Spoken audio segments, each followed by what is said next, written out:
Hello everyone! Welcome back to my YouTube channel. Ngayon ay pag-uusapan natin ang Famagusta, North Cyprus at bakit itong tinawag na ghost town.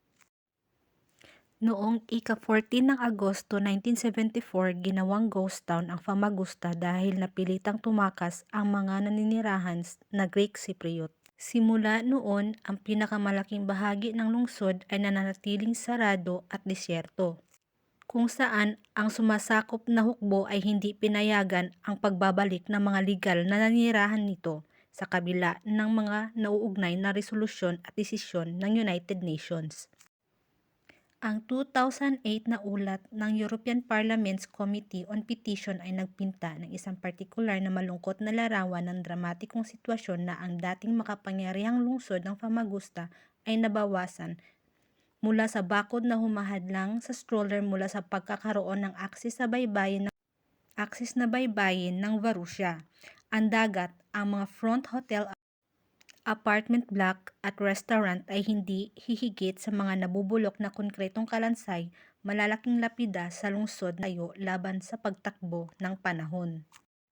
Noong 1974, ang 37% ng teritoryo ng Cyprus na nanatiling inuokupahan ng Turkey ay umaabot sa 70% ng buhay pang-ekonomiya ng mga isla.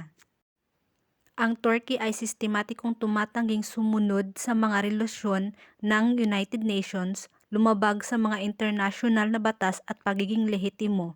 Sa loob ng higit sa 40 taon, ang Turkey ay mapanuksong binabaliwala ang mga resolusyon na pinagtibay ng United Nations na karamihan ay humihingi ng paggalang sa kalayaan, pagkakaisa at integridad ng mga teritoryo ng Cyprus, ang pagbabalik ng mga refugee at mga pag-alis ng mga dayuhang hukbo.